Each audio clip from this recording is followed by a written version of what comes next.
Hey, sorry about the video earlier. Apparently, XSplit just completely ate my mic settings. I talked for like 10 minutes. I gave this really in-depth or mini review of the initial, and then I find out that it just wasn't recording anything. I'm going to try to make this shorter this time. I did buy the game. I got a very nice donation from somebody who's been following me for a long time. I went ahead and used it to purchase the game. Unfortunately, I had a very bad first impression. The controller support did not work at all.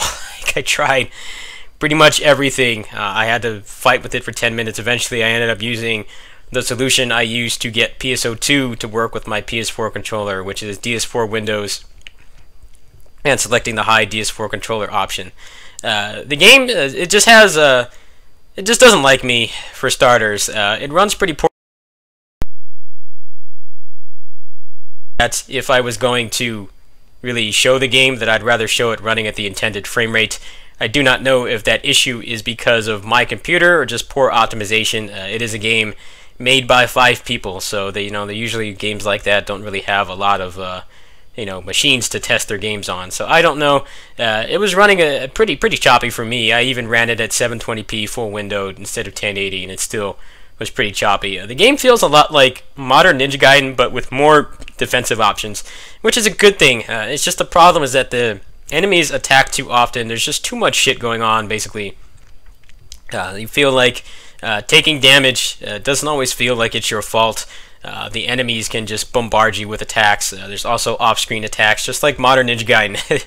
It has a lot in common with that game. Apparently, they have patched the game like pretty much every day since it's come out. So I think that even though I'm going to refund it because I didn't really like the game, I feel that if I get it next month when my Patreon and stuff comes in, that I probably will buy it again and try it, because they seem to be very passionate about it. They mentioned that they have read like hundreds of Steam reviews, both in their native language and in English, trying to fix all the problems. Apparently it was really rough on the edges at the start.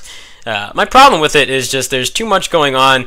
A lot of your moveset, what little moveset you have, I unlocked about 3 moves before I stopped playing. A lot of it doesn't really have much crowd control. You have to unlock stuff like your perfect counter and things like that. So until you're able to get that, like, you feel like you take damage and it's not necessarily your fault. It feels like some of the defensive options could use some work.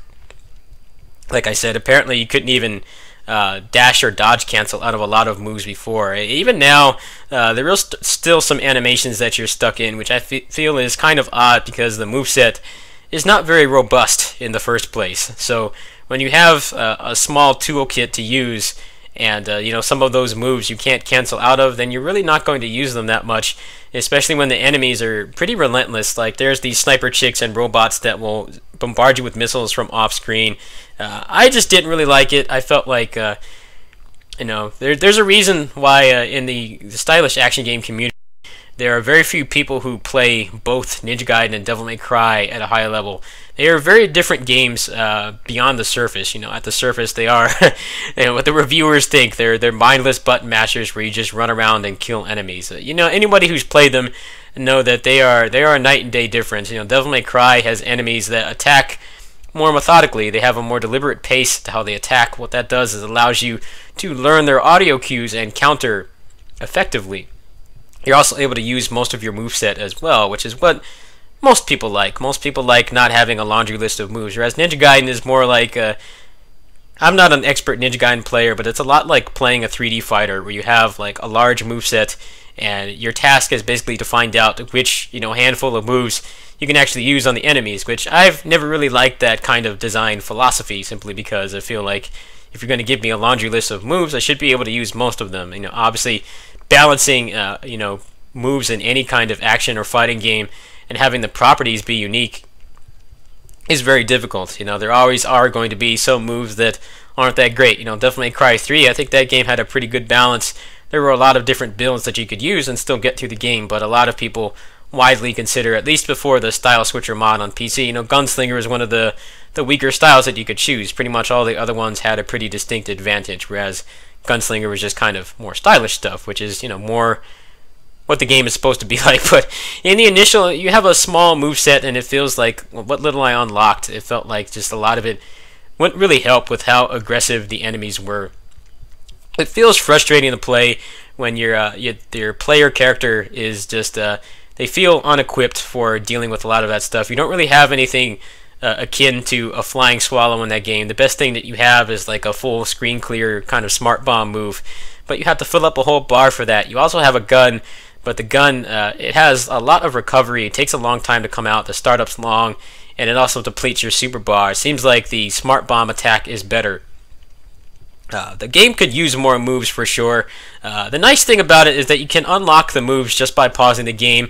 It is not like most character action games where you have to finish a level or a segment or reach a statue or something to change your moveset or upgrade. You can pretty much pause at any time, so if you finish a room of enemies and you get enough coins to buy something, you can just pause and just get it that way. I think that is really nice. I wish that more character action games, as dead as our franchise or genre is right now, I wish that more games would embrace things like that, because it is frustrating to be stuck with, the same 4 moves for like 20 minutes or something. I like that part of the game. I think that in a couple patches it'll probably be really good. You can tell that the developers have a lot of heart and passion for what they're doing. I really think that I'm serious when I say this. I think that China is going to be the saving grace of this genre. Whether people like it or not, it's going to be a long time before they have the budget and the polish of the top tier Japanese stuff that we all love so much. But I think that they have the passion and the talent to do it. I think that the Initial is pretty good proof of that. Red Obsidian Remnant is good proof as well. They have improved that game a lot. The updates for that have slowed down quite a bit, which is one reason why I have not been playing it, but the Initial has been getting updates pretty much every day. Who knows, maybe by the time that I buy it again in August, when I'm bored and I finish up some of my other existing projects like Earth's Dawn, it'll probably be in a much better state. So if you want to buy it, you don't have to worry about it being abandoned. It seems like they are very passionate. They want to deliver the best product they can. I know that the voice actors in the game are apparently like really big Japanese voice actors, so apparently they had some money behind it. It seems like it's selling pretty well. I think the issue that they're going to face now is that the game was very rough on the edges when it first released, and they've made some night and day improvements just in less than a week. But the problem with that is when people give honest negative reviews towards something, a lot of them were pointing out the stiff combat, how overwhelming the enemies are, some of the unfair aspects of the game. Even though a lot of that stuff has been tweaked for the most part, a lot of people aren't going to update the reviews. So now they're going to have to deal with the fact that even though the game has been improved a lot of those reviews from launch day and the day after are going to reflect the original state of the game, which is a problem with early access as well. I feel like they should have done early access on this game. I think it's great that they released it and they were confident enough with their product, but the game was obviously rough around the edges. It feels like they could have easily ironed out a lot of that stuff. Maybe even just like a couple months of early access, maybe like a content complete version of the game that was not declared to be a full version. Just give people time to give feedback and then drop it out of early access in a few months. I think that would have done great for a first impression. I mean, I had to fight to even get it to recognize my controller. Like, I was not even given a good first impression of the game at all, even after I read all the patch notes for it, and it seemed like it was a much better game than it was at launch. Like, the controller support's pretty foobar right now, so you might want to bide your time, watch your time carefully if you buy it. If you can't get the controller working, or if you don't like how aggressive the enemies are, then you might want to pass on it. I mean, it's only $10. It's not a big investment to play. You can make your own opinion. Personally, it just reminded me too much of Modern Ninja Gaiden. I've never really cared for that much. Also, I'm kind of low on cash, so what I'm going to do is I'm going to refund it. Just also the fact that it ran poorly on my computer kind of led me to not want to put much more time in it. If it's running poorly when I'm not streaming and I'm not recording in any way, then obviously recording is probably going to make it worse, and I don't know if that is a widespread issue with their optimization of the way that the game's coded, or if it's just my computer. My computer's been kind of acting up a little bit lately, especially with my capture card. So when I iron that out and I have a little more cash, I'll probably try to cover the game if they do some optimization patches. Anyway, I hope this helps. I'm sorry that I don't have gameplay footage. I tried to record it, and it was pretty choppy. The performance was pretty inconsistent. There were a lot of hitches. I don't know if it's just because it's a Unity game or they just did not have the resources to test it on a wide variety of machines. I'm assuming it's a latter because it was only made by 5 people. So I'll try to get a good gameplay video for it, probably when the month rolls over and I have some more cash.